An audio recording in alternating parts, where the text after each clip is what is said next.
يا مساء الخير أو صباح الخير عليكم حسب الوقت اللي بتسمعوني فيه. أنا عمرو خاطر ودي سكة سفر.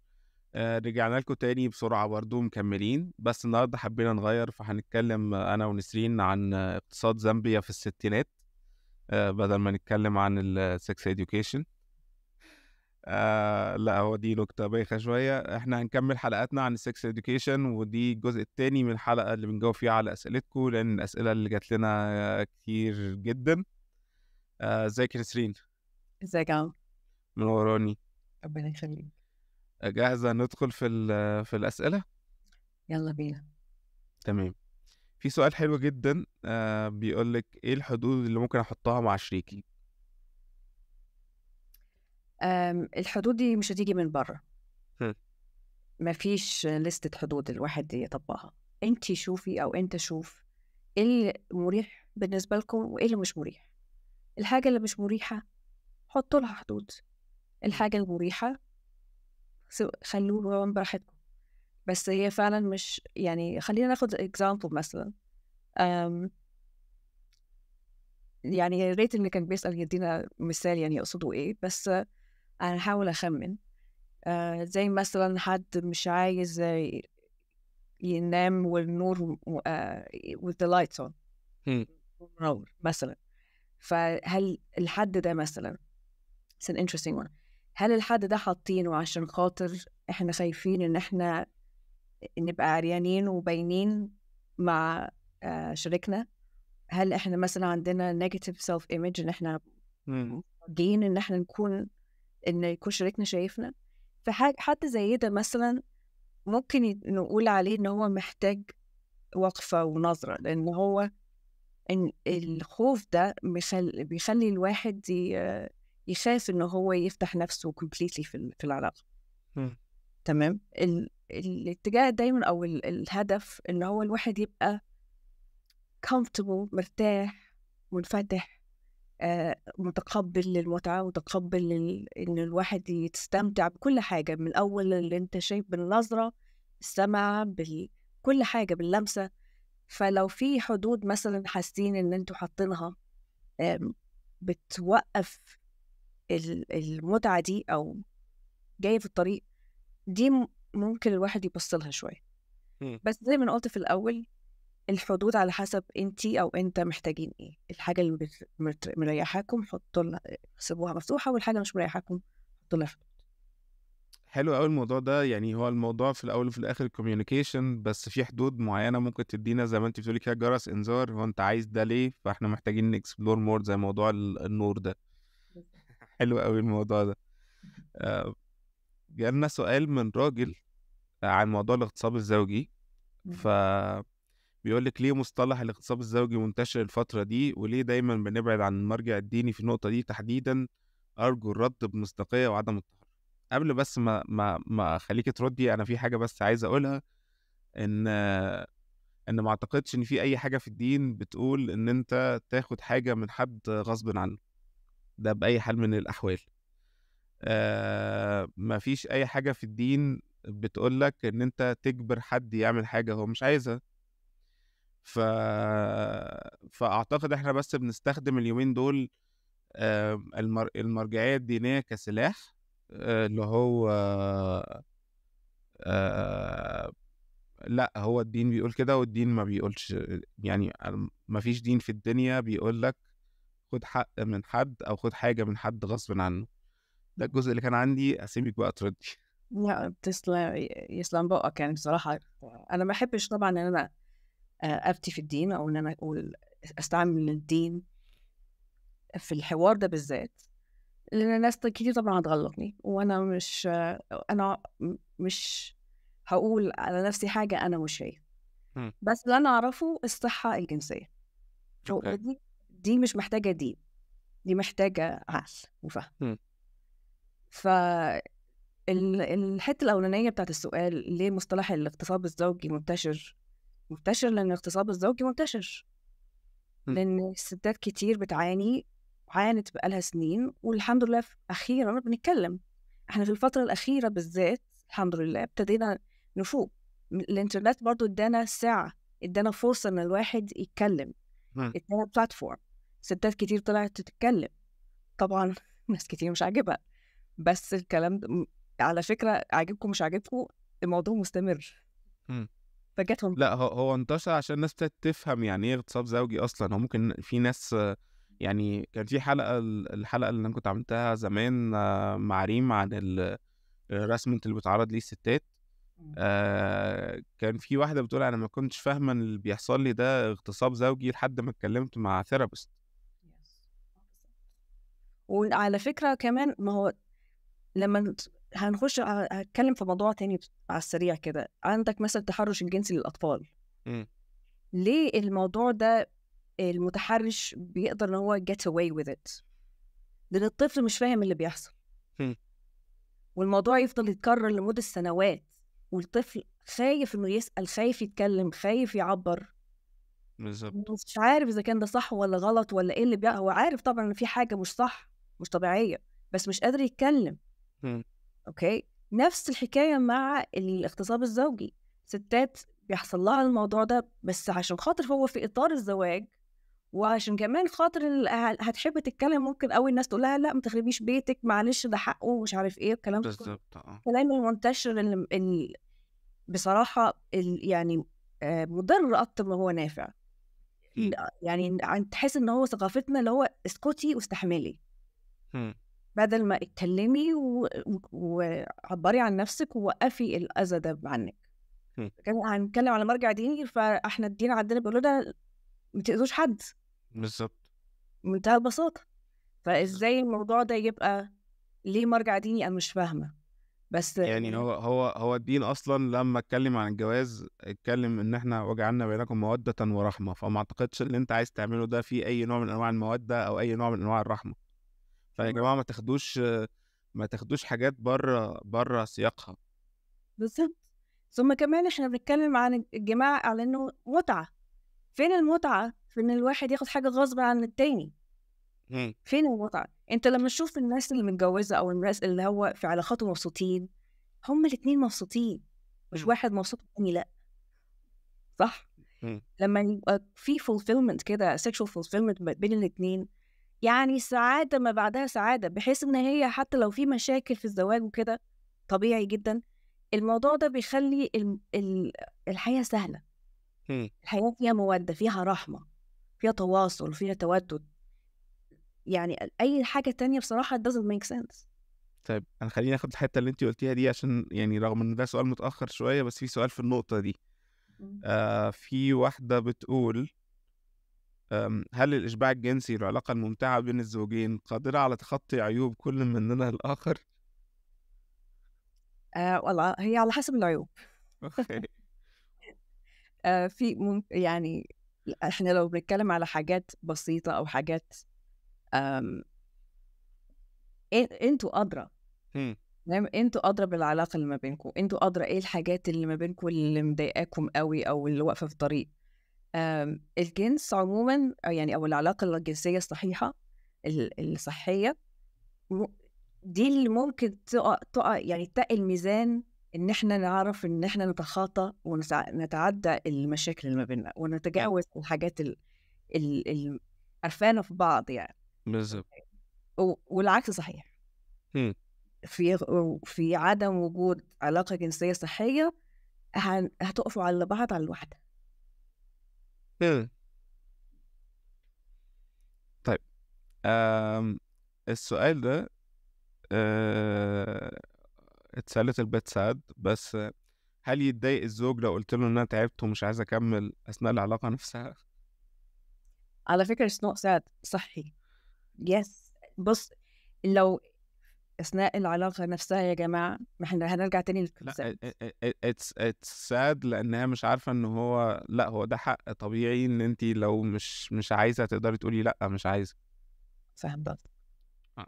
آمم، من حقِّك في أي وقت، يعني حتى في النُص، لو مرّة واحدة حسيتِ إن أنتِ مش قادرة، قولي stop، أقف. إمم. طبعًا محتاجين الراجل يكون متفهم الحكاية دي، محتاجين الراجل مش ياخدها personally، مش معنى إن هي عايزة تقف مش معنى كده إن في حاجة فيك أنت غلط، إمم. تمام؟ it's not about you.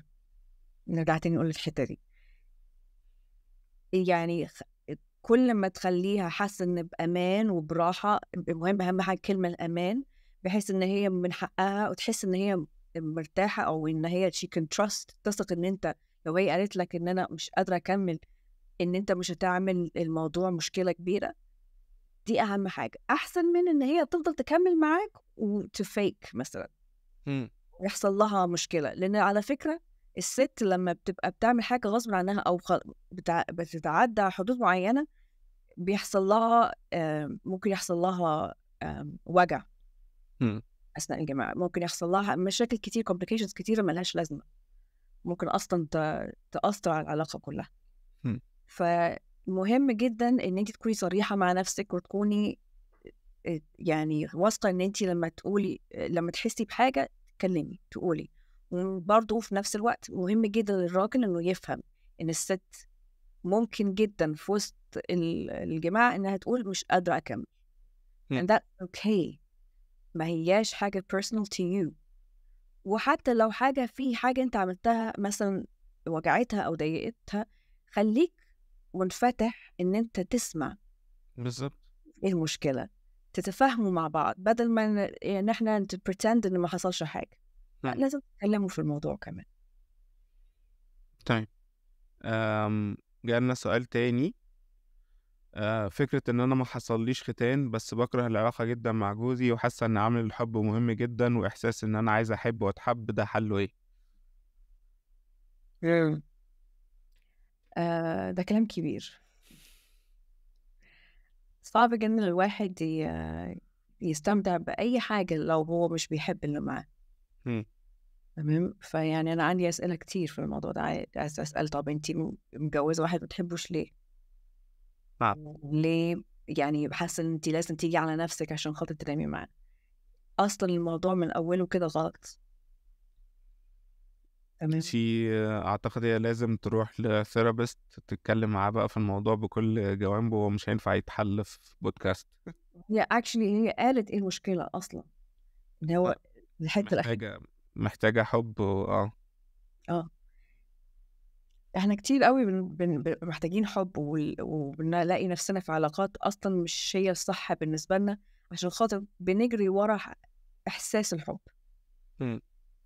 وبعد كده بنبقى في العلاقة، والعلاقة طبعًا كأي حاجة تانية بتبقى very high في الأول honeymoon phase، بعد كده بتنزل، وبعد كده reality والكلام ده كلّه. إمم. وبعد كده نكتشف في الآخر إيه ده! ده أنا أصلًا مش هي دي العلاقة اللي أنا كنت عايزاها، مش هي دي الطريقة اللي كنت عايزة أتحب بيها. وطبعًا لو سِبنا الموضوع ده يتدهور، بتحصل مشاكل كتير جدًا، جدًا. آمم، فهي زي ما هي قالت بالضبط، هي لازم تكتشف هي أصلًا هي عايزة إيه، وهي إمم.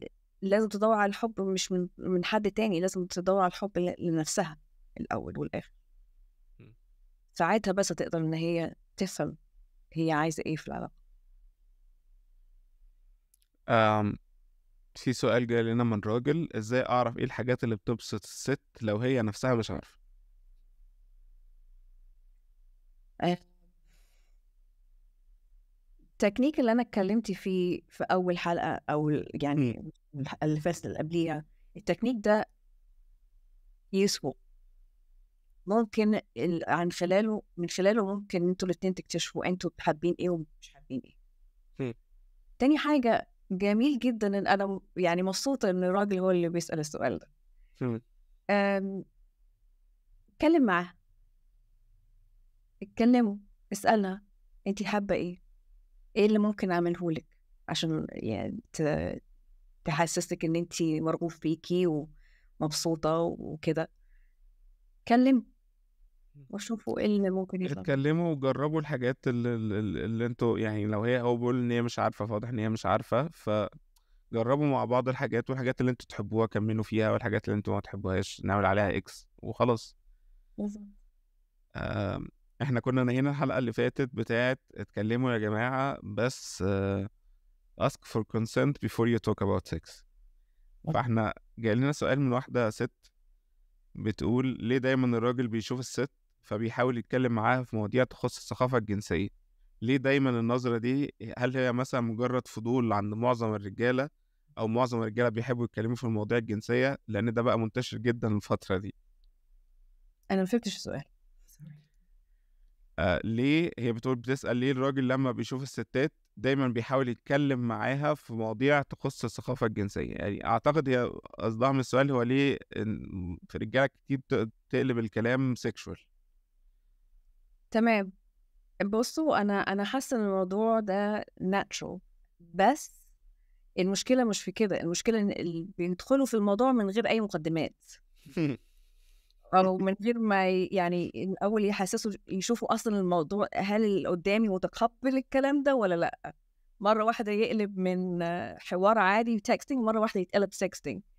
ف في boundaries يا جماعه، زي ما قلنا برضو اخر مره ask for permission. اسألوا الأول، يعني البرميشن. اطلبوا الإذن الأول قبل ما تتكلموا في الحاجات دي. الموضوع ده حساس جدا، ومش كل الستات قابلين ان هم يتكلموا في الموضوع ده، وكمان على حسب اصلا يعني الباوندريز والعلاقه نوعها ايه وكده. مش يعني فعلا شويه. بس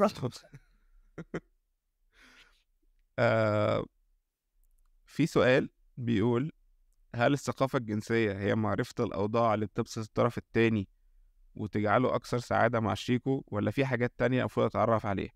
وهل الطرفين لازم يكون عندهم الثقافة دي، ولا الراجل بس وهو يعلمها لشريكته؟ شكرا على قبولكم سؤالي. بصوا، ثقافوا بعض. احنا عندنا اصلا فقر في الثقافه في الحته دي، فما تتكسفوش ان انتوا تثقفوا بعض. مش شرط حتى ان الراجل يكون عارف اكتر من الست، خليكم متقبلين ممكن الستات تبقى عارفه اكتر منه كمان. معظم الستات عارفه ايه هي عايزه ايه، وعايزه تتلمس ازاي، وعايزه تتحب ازاي. خليها تثقفك، تقول لك هي عايزه ايه. بس المهم ان انت تخلي لها المجال متاح، وتحسسها بالامان والثقه ان هي الكلام اللي هتقوله لك انت هتسمعه فعلا وبصدر رحب. اوكي. الجزء الاولاني بتاع السؤال معلش هتقول يا عم. هل الثقافة الجنسية هي معرفة الأوضاع اللي بتبسط الطرف التاني، ولا في حاجات تانية المفروض أعرفها؟ في حاجات كتير قوي في الثقافة الجنسية. احنا محتاجين كمان نتكلم على الأمراض اللي بتنتشر عن طريق العلاقات الجنسية. دي ثقافة جنسية. محتاجين ان احنا نعرف ايه مثلا لو هنستعمل لوبس، مثلا في لوبس معينة بتعمل irritation، وفي لوبس معينة يعني مثلا احنا بنتكلم فيها اللوب اللي هي بتبقى water based هي أنسب حاجة وأصح حاجة نستعملها مثلا. فلا، الثقافة الجنسية كبيرة جدا، مجال جامد، وفي حاجات كتير قوي. مش أكيد مش هنختصر في الأوضاع وبس. أنا بس ممكن أحب أضيف حاجة على حتة اللي هو لو الراجل عارف أكتر من الست أو الست عارفة أكتر من الراجل. هو الحاجة المهمة اللي نعرفها إن كل ست وكل راجل مختلفين تماما عن بعض. يعني مش معنى انت ليك تجارب كتير جدا وقعدت مع ستات كتير جدا ان الحاجات اللي كانت بتبسط الستات التانية دي هتبسط الست اللي معاك دلوقتي. فكل واحد اصلا totally different في الحاجات دي. في حاجات ممكن تبسط حد، في حاجات ممكن تضايق حد. فاتكلموا مع بعض، يعني communication is the key زي ما دايما بنقول. ده كنا اتكلمنا فيه شوية المرة اللي فاتت، اللي هو في حد بيقول في ستات بتعيش وبتموت وهي مش عارفة يعني ايه أصلا أورجازم. مع الأسف الموضوع ده منتشر جدا في مصر. ما أعتقدش إنه في مصر بس. بس أنا متخيلة إنه في مصر أنا عندنا ترومات يمكن مش موجودة في العالم، بقية العالم بصراحة. امتى احدد ان اللي بيشد الطرف التاني ليا احتياج جنسي فقط وليس احتياج معنوي لشخصي؟ اوكي. لو كل المعاملة ما بينكم والكلام اللي ما بينكم يتمحور فقط حوالين الجنس، بمعنى انه ما فيش كلام اللي هو اخبارك ايه، عاملة ايه، احكي لي يومك كان عامل ازاي، ما فيش اهتمام مخلص في الحكاية دي opposed to ان انا بستعملها كوسيلة ان انا اوصل للسرير معايا. ده اللي ممكن، يعني ده اللي هيميز النوع العلاقة دي ايه، او my attraction عامل ازاي. احنا بني ادمين، مش كل واحد هنبقى attracted to هيبقى بس عبارة عن حب أو بس عبارة عن جنس وهكذا. هم. different people الناس مختلفين هنبقى attracted ل different reasons. فهي دي الكي إن أنت هل أنت مهتمة إن أنت يبقى في emotional connection مع التاني، وهل لما بتحاولي تعملي emotional connection مع حد هل رده إن هو برضه reciprocating برضه عايز يعمل emotional connection ولا مهتم أكتر بالجنس من أي حاجة تانية؟ هم. عند اختلاف الرغبة أو الليبيدو ازاي الطرف اللي محتاج أكتر يتصرف واللي محتاج أقل يعوض الطرف التاني ازاي؟ اللي محتاج أكتر يتصرف إزاي أكيد مش إن هو يطلع بره العلاقة. هم. اتكلمنا عن العادة السرية آخر مرة طبعا مظبوط. يا جماعة it's a select thing. فبس برضو في نفس الوقت أنا عايزة أقول في حاجة اسمها hypersexuality. هم. أوكي، فتعرف إزاي إذا كان عندك الرغبة دي healthy ولا فيها نوع من أنواع trauma response. هم. the hypersexuality is a trauma response. تمام، ففي الحالة دي محتاج تستشير therapist أو دكتور نفساني إن أنت تفهم الحتة دي جاية منين. تاني حاجة اللي هو اللي رغبتهم قليلة وعايزين يرفعوها، والله في وسائل كتير بس الفكرة برضو أرجع أقول إيه الأصل فيها. يعني ليه الرغبة قليلة؟ هل برضو في تروما في الموضوع مخليه الواحد limited في الإكسبريشن بتاعه؟ هل بسبب الشخص اللي معاكم شريككم؟ هل ده سبب من الأسباب؟ is it هل هي عضوية؟ هل هي نفسية، emotional physical؟ تمام، في أسباب كتير، فالموضوع مش سهل كده الواحد يحدده. okay. Why would some women ejaculate when they orgasm and some don't? خلت ربنا. طيب ازاي نعالج الخوف من اي لمس حتى لو من نفس الجنس؟ therapy. خوف من أي لمس this to me sounds like trauma. تمام، فمش ملهاش روشتة يعني هي محتاجة therapy. ايه المشاكل اللي ممكن تقابلني في العلاقة بعد سن 40؟ بين قوسين اللي سأل السؤال ده ست. ايه المشاكل اللي ممكن تقابلني في العلاقة بعد سن 40؟ اشمعنى بعد سن 40؟ لا ما اعرفش. هو السؤال كده. طب ما هو برضو ايه المشاكل اللي قابلتك قبل 40؟ تمام، ما هو 40 ما هو continuation استمرارية. اعتقد ده ليه علاقة بان المنتاليتي عندنا في مصر ان انت الست لو عدت 30 خلاص في حاجات بتتغير و اعتقد if anything اصلا البيك بالنسبة للست البيك sexuality في الأربعينات.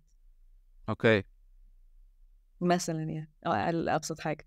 فاللي ممكن يتغير ممكن يعني تبقي عايزة تستمتعي أكتر، عايزة تمارسيها أكتر، عايزة تهتمي بنفسك أكتر. الأربعينات يا جماعة يعني فترة عمرية جميلة. في مثل أو في حاجة كده expression عاجبني جدا، هو بالإنجليزي بيقولك هقولها بالعربي، أول 40 سنة في عمرك research، وبعد كده بعد 40 ده الابلكيشن. اوكي، فاللي اتعلمتيه في 40 سنة الأولانيين تبتدي بقى ابلاي، ده معاد ان احنا نطبقه. بالظبط. ليه البنت لما بتدي مشاعر بالفيزيكال تاتش بيتقال من الراجل اكيد عملت كده مع غيري؟ ليه ما عندهمش ثقافة المشاعر المتبادلة اكتر؟ يعني ده برضو يفكرني بحاجة انت وريتها لي الأسبوع اللي فات، والحاجة دي مش قادرة أقول لك قد إيه نرفزتني. احنا نتكلم عليها، ممكن أطلعها ونتكلم عليها لو عايزة.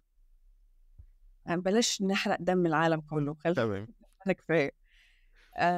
بس اللي هو واضح جدا من الكلام السؤال ده وبرضه الحاجات اللي انت وريتها لي ان احنا عندنا ثقافة مريضة حوالين مم. الجنس، حوالين الست بالذات. مم.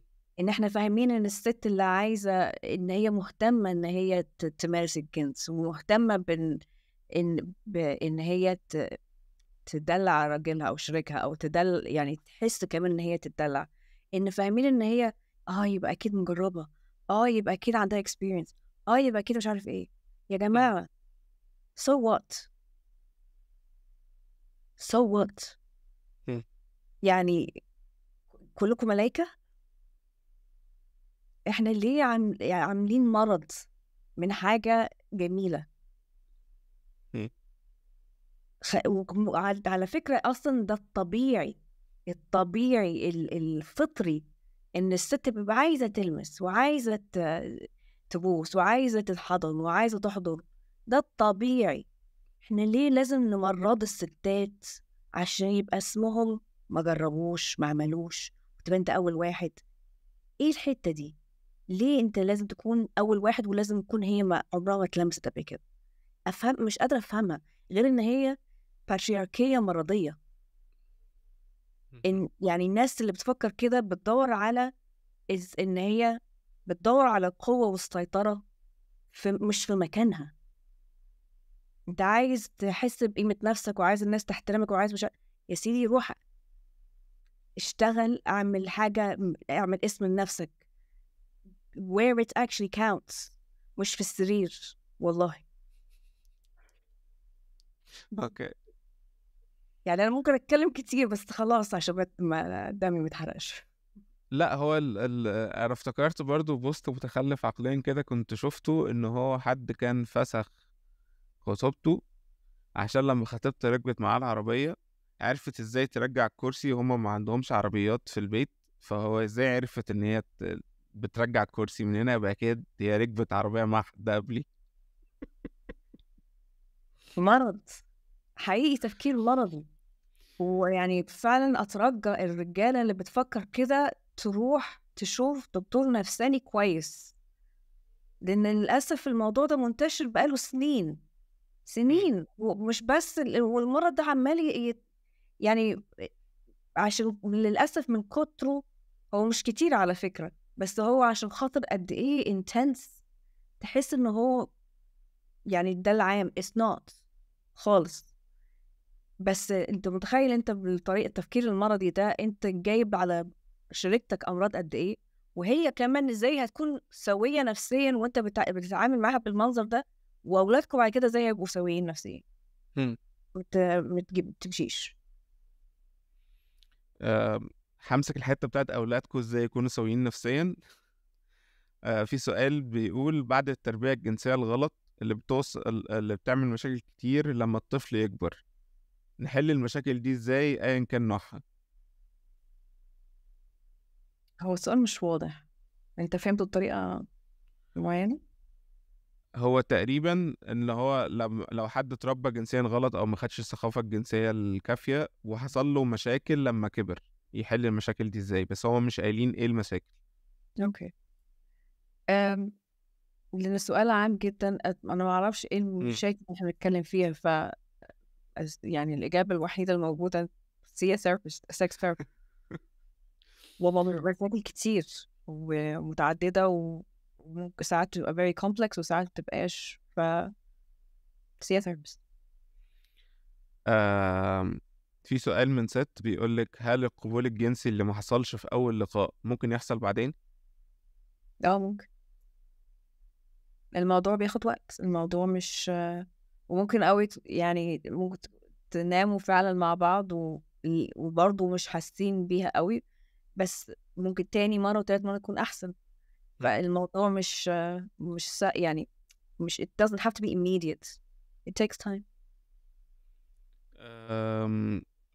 سؤال من راجل: هل إشباع رغبة الراجل بتيجي من تعزيز ثقته بنفسه الأول وبعدين من التجربة الجنسية نفسها؟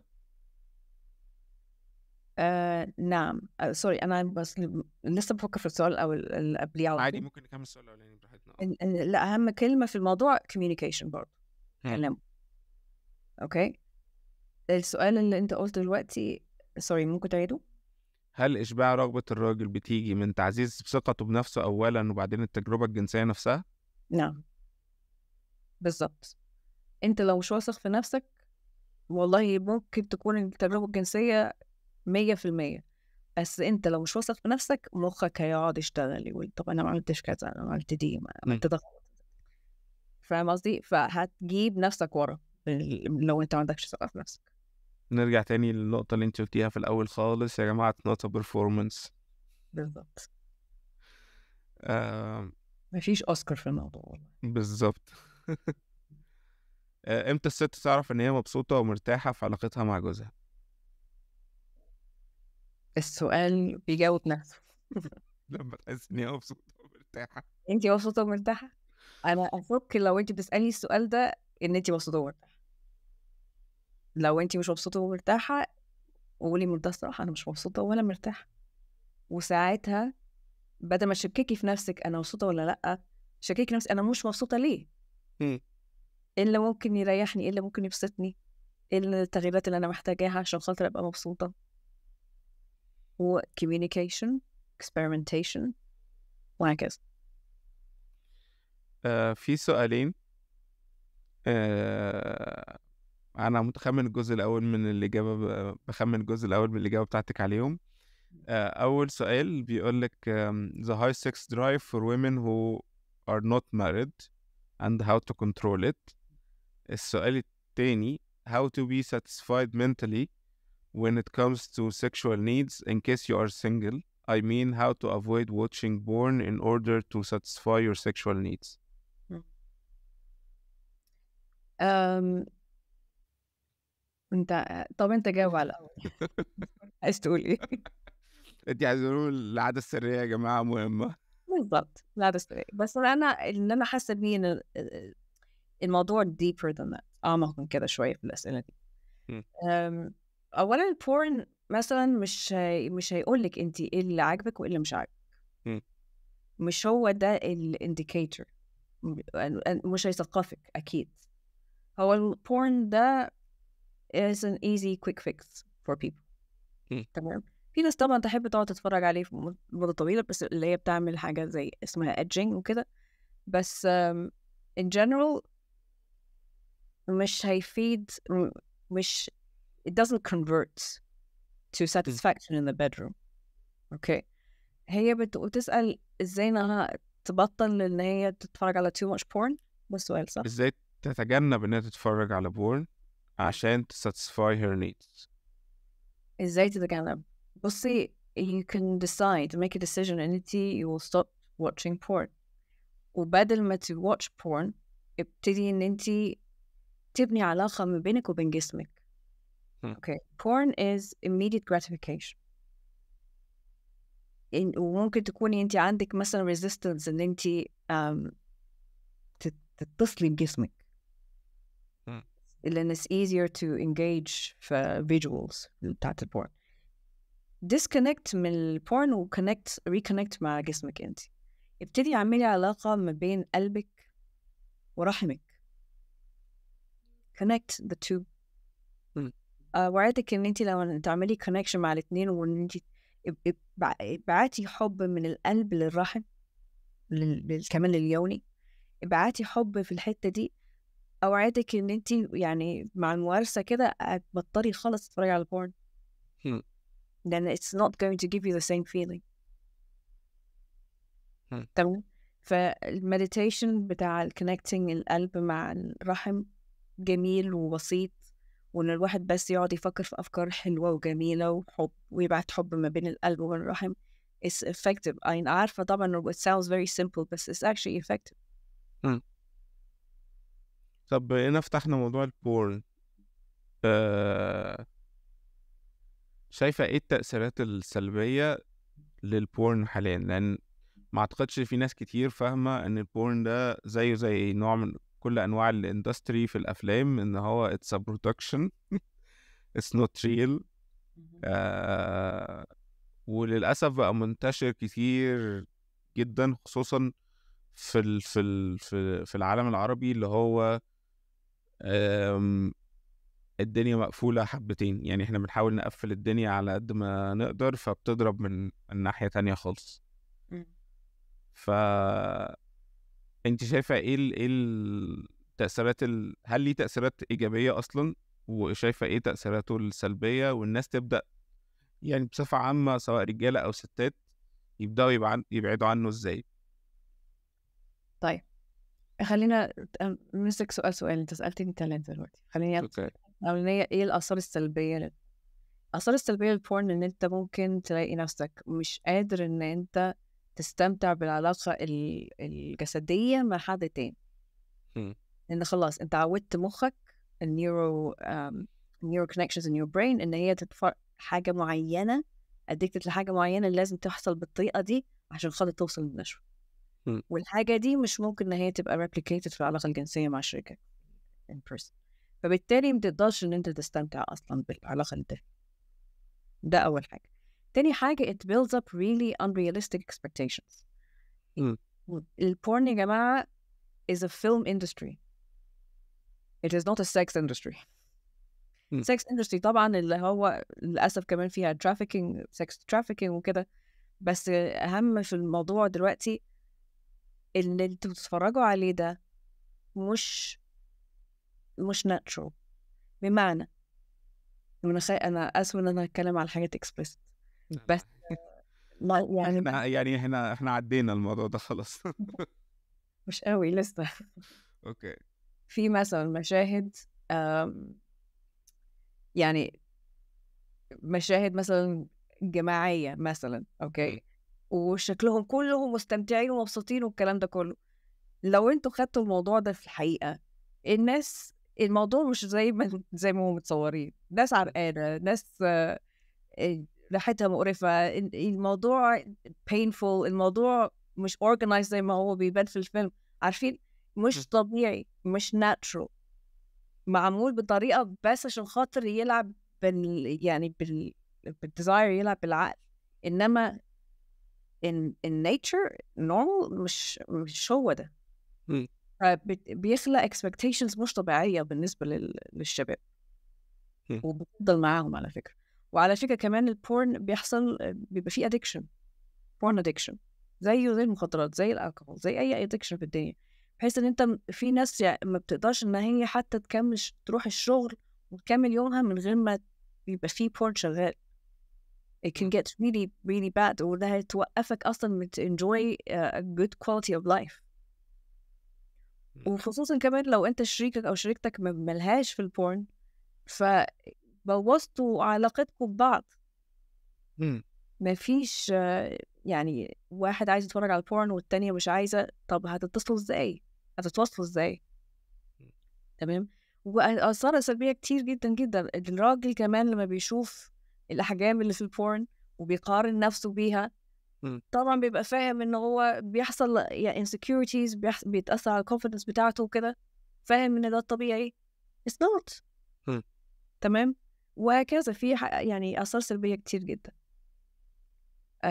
فده ردا على السؤال ده. فكرني السؤال التاني كان ايه؟ نتجنبه ازاي بقى، يعني نحاول نقلله ونبعد عنه ازاي سواء رجالة أو ستات؟ والله سؤال صعب، لأن برضو يعني كأنك بتسألني هبطل مخدرات ازاي، مم. أو أبطل أكل كتير ازاي، أو أبطل أشرب كتير ازاي، فاهم؟ الموضوع مش يعني ممكن تروحوا ثيرابيست وتعملوا CBT مثلا، cognitive behavioral therapy. ممكن يعني ليها علاج أكيد، بس لازم مش هقدر أقول لكم عن طريق البودكاست، لازم تروحوا وتشوفوا دكتور، خصوصا حاجات يعني متخصصين في الإدمان ويساعدوكم في الموضوع ده. مم. يا إما لو الموضوع مش إدمان جامد، ممكن أنتوا تقرروا تقولوا أوكي أنا هبطل قبل ما الموضوع يتطول معايا أو يبقى more serious، هبطل وهعمل حاجات تانية مع نفسي. أم... سؤال بيقول ليه أوقات الشخص بيكون مش مستعد للعلاقة مع إنه بيحب شريك حياته وعلاقتهم ناجحة؟ إنه الشخص مش مستعد للعلاقة. أعتقد يقصد العلاقة الجنسية يعني. ليه أوقات شخص بيكون مش مستعد للعلاقة مع إنه بيحب شريك حياته وعلاقتهم ناجحة، علاقتهم العادية ناجحة. مم. سؤال مهم، لأن الموضوع ده كتير على فكرة. ممكن يكون في أسباب كتير جدا. ممكن سبب يكون الثقافة الجنسية نفسها. هل في so much shame إن الواحد مش قادر مم. فعلا يخش في علاقة جنسية مع حد حتى لو بيحبه حتى لو عايزه؟ ده سؤال. السؤال التاني برضو أسأل ال sexual orientation. انت فعلا ممكن تكون بتموت في اللي قدامك، بس ممكن يكون انت اصلا ميولك الجنسية مش للستات. اوكي. مم. وعلى فكرة أنا يعني الكلام ده it's يعني it's scientific and it's research based. تمام. ممكن يكون يعني أغلب الظن بيبقى حاجة in your subconscious مم. حيشاك، محسسك إن مش قادر إن أنا أخد الخطوة دي ومتاخدهاش. يعني ما تعملش أي حاجة وإنتي بتعمليش أي حاجة عشان خاطر obligation أو عشان خاطر ده المتوقع أو expected أو ده المفروض المرحلة next level أو الخطوة الجاية من العلاقة. بالظبط. no، الموضوع مش كده خالص. الحاجة دي متبقاش rushed، متبقاش غصب عنكم. لازم تكونوا 100% جاهزين وعايزين ومتفقين. أي حاجة غير كده مش هتنفع.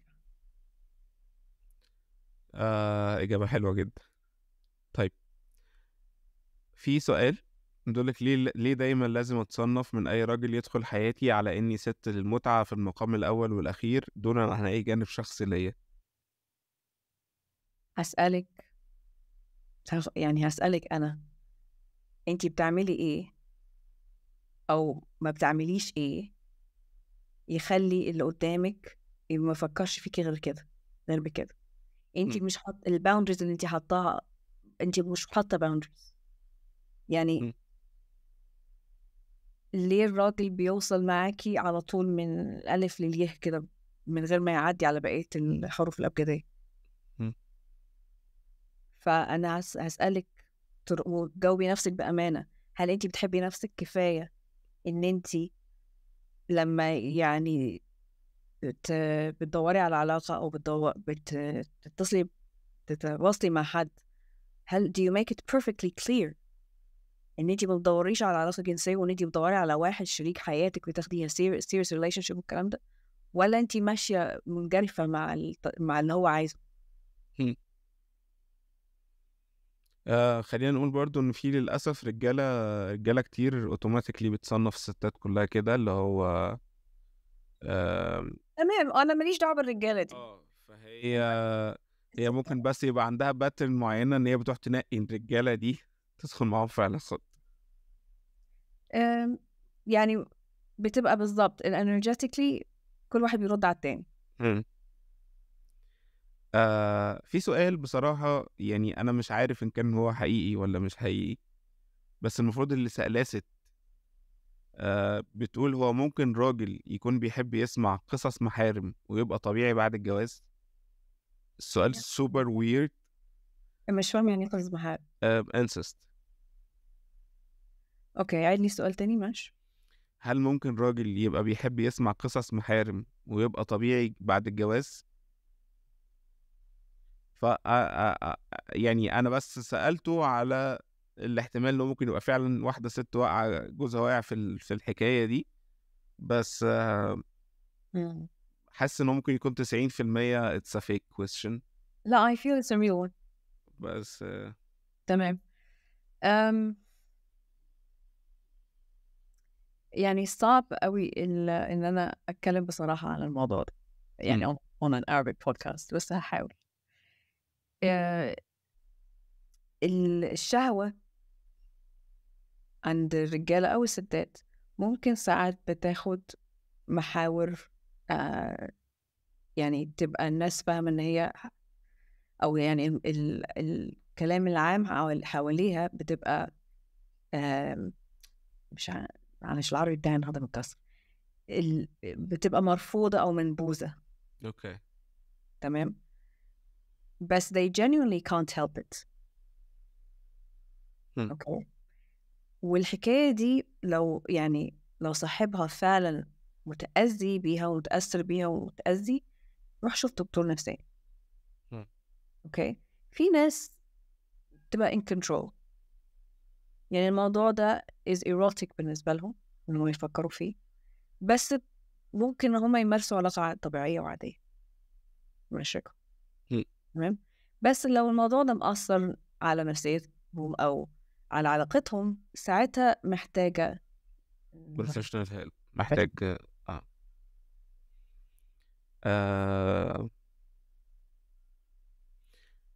سؤال بيقولك هل لو الراجل عنده تجارب شخصية سيئة في الجنس، إنه مثلا مدمن إباحية وخلاص بطل ده وده متسبب في مشكلة حاليا، هل يصارح شريكة حياته ولا بلاش لأن ممكن يتسبب في مشاكل أكبر؟ قبل ما تصالح شريكتك، طيب روح كلم متخصص ثيرابيست. حل المشكلة اللي موجودة حاليا دي الأول، اللي أنت خايف منها تعمل مشاكل أكبر دي. بالظبط، افهمها الأول انت يعني، بدل ما تدلق الموضوع كله عليها وهي مش فاهمة برضو. انت الأول افهم عشان تقدر تفهمها، عشان ما تخضوش بعض. ده سؤال بقى من اللي بيخلي الستات كتير تقعد تقول حسبي الله ونعم الوكيل في الرجالة. حد بيقولك أنا متجوز، ورغم إن زوجتي مش مقصرة معايا إلا أنا برضو بحب أبص وعايز أتجوز وأجرب ستات تانية، ليه كده؟ في رجالة دي طبيعتها. أمال إحنا ليه عندنا حلال الجواز الأربعة؟ تمام. وليه في حاجة اسمها polyamory برضو في الغرب، وموجود على فكرة عندنا برضو بس ما بنقولش. فلا في بصوا يا جماعة، في monogamy، في polyamory، في polygamy. الكلام ده مش alien بالنسبة لنا، ما دام موجود وناس بتمارسه يبقى طبيعي. اوكي. انتوا مش عايزين تبقوا في علاقة polyamorous أو polygamous، ما تبقوش. other people want to. بس الموضوع بمنتهى البساطة. بتفكريش أصلا تحاولي إن أنت تغيري في اللي قدام. لا ده راجل اللي بيسأل، الراجل بيقول أنا بحب أبص وعايز أجرب. وعايز تجرب ماشي. بس أهم حاجة في الموضوع إن أنت لو أنت متجوز أو في علاقة، لازم الطرف التاني يبقى عارف، وياخد البرميشن من الطرف التاني. يعني لو انت عايز تتجوز تاني خلاص، لو الطرف التاني من حقه يقبل يكمل او ما يكملش في الموضوع ده. ما تاخدوش الاوتونومي بتاعت الشخص اللي معاك. يعني انت مش معنى انت تروح تعمل اللي انت عايزه ان هي كمان مش من حقها ان هي يبقى ليها رأي في الموضوع. بالنسبة لها هي هيأثر عليها هي ازاي؟ ما ينفعش ان انت تاخد منها حقها. لازم تكون صريح واعمل اللي انت عايزه.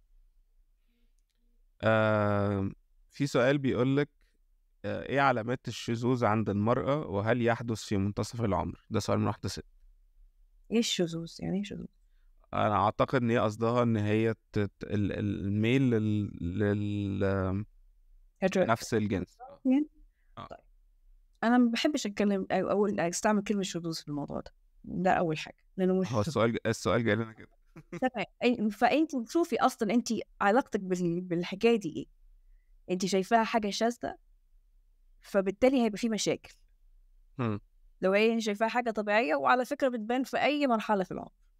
وعلى فكره احنا we're very fluid، يعني احنا ممكن فعلا في بدايه عمرنا بنبقى heterosexual، بعد كده مره واحده قلب الموضوع يبقى homosexual، مره واحده يتقلب تاني يبقى demisexual. فاهم الموضوع؟ مش ما هياش يعني it's not carved in stone. احنا we are very fluid human beings. فانت لو يعني، انا فاهمه طبعا احنا ثقافتنا بتقول عن الكلام ده شذوذ، بس احنا عايزين بقى to remove ourselves away من الكلام ده. الكلام ده طبيعي. انت لو في علاقه heterosexual حاليا بس واخده بالك ان انت في ميول homosexual بالنسبه لك، يعني فكري في الموضوع وشوفي يعني ايه ابعاد الموضوع ده بالنسبه لك. how much يعني هل يعني قد إيه ملحة بالنسبة لك؟ لأن it's a conversation you'll have to have with your م. أكيد. آخر سؤال بقى اللي احنا هنقفل بيه النهاردة، ايه المصدر او المرجع الحقيقي اللي ممكن ألجأ ليه في استشارة جنسية؟ مرجع reference يعني. reference كتب يعني. هي بتدور على source مصدر او reference اللي هي لما حد يحتاج حاجة يلجأ له. في كتاب حلو جدا أنا أظن mentioned it before اسمه how come as you are. اوكي. الكتاب ده بعتبره بايبل بالنسبة للست والراجل كمان، فده يعني أشجعكم كلكم أنتوا تقروه. come as you are. هحط لكم اللينك بتاعه يا جماعة في امازون، وممكن تدوروا عليه بقى في اي حاجة تانية. كمان بس خلوا بالكم من حاجة كمان، أو في كتاب تاني اسمه مش فاكرة اسمه ايه، بس اللي هو Magnificent Sex and How to Have It، حاجة كده. اوكي. جميل جدا ومش خالص مش زي ما انتوا فاكرين، فأشجعكم برضه ان انتوا تقروه، وهبعت لك اللينك بتاع الكتاب ده، جميل جدا.